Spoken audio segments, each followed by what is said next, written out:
Welcome to the Google Gemini AI Masterclass. I hope that you're excited as I am for being able to learn some Gemini, and we're going to be looking at some theoretical concepts, and we're going to be looking at a lot of practical aspects. So I hope you're ready for a great ride. And to start off with, I'd like to talk a bit about the course overview of how this would look like and what to expect out of the course.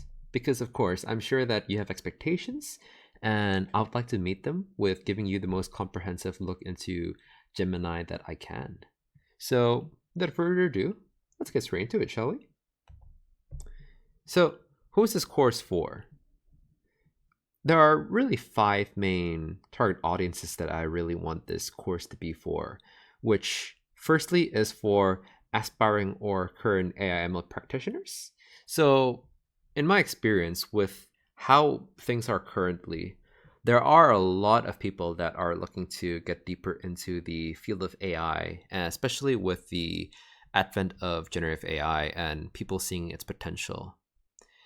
It's going to be a very interesting journey because a lot of people are trying to upskill on it because generative AI is really changing a lot of our lives, no matter where we are. It's creating a lot of new job positions. It's creating a lot of new demand for upskilling. And what better time than now to be able to look into it? So if you're a Generative AI practitioner or if you're an aspiring one, or if you're an ML practitioner or an aspiring one, then feel free to jump in. We look forward to having you. Aside from that, it's for software engineers who are interested in generative AI and want to learn more about it, for cloud computing enthusiasts, because this is also about showing how you can work with other parts of Google Cloud along with Gemini to be able to get the most out of it. Because I'm sure that if you're using Gemini, you might be using it for its capabilities alone, but a lot of you probably would be looking at how you can utilize that alongside the services that are provided by Google Cloud. So if you're an enthusiast with cloud computing and I've already using Google Cloud, then you're more than welcome to jump on board and see pretty much what the capabilities are of Gemini and interacting with the other parts of Google Cloud. Aside from that, it's also for Google Cloud users who are looking to explore new services, as I mentioned, and in general for individuals interested in modern AI technologies. So, what will you learn? There are five main aspects.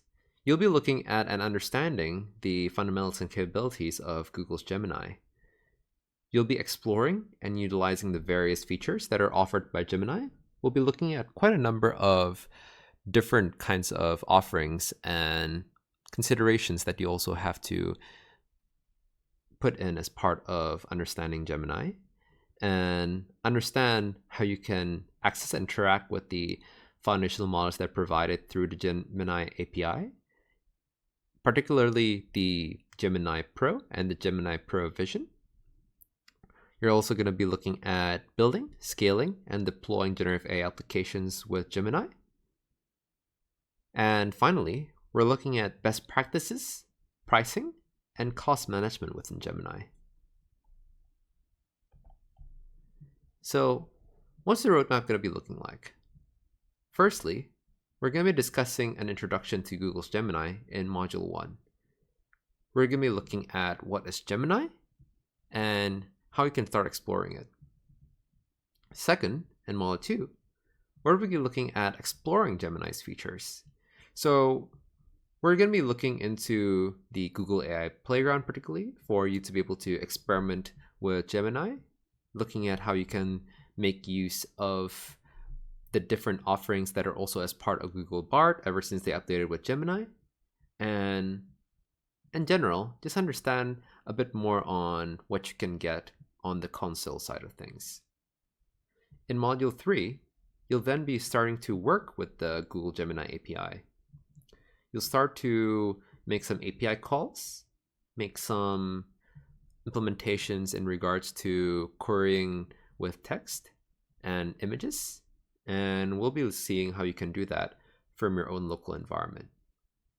In Module 4, we'll be then looking at building more advanced features.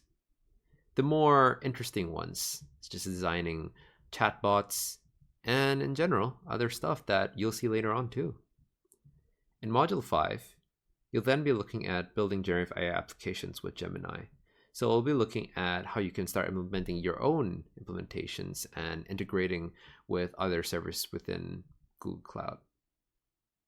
In Module 6, we'll be then discussing some best practices of what you'll be doing here, along with some pricing considerations as part of using Gemini. Finally, in Module 7, you'll be implementing your own capstone project. You'll be building an application based on specifications, and we'll let you go a bit rampant on with your own creativity. And at the end, you'll be asked to fill in a small question sheet, and I'll be having a look at that, and I'm just looking forward to what implementations you will come up with. So that's pretty much it for now. I hope that you're excited to be able to get started on a journey, and I'll see you in the next lesson.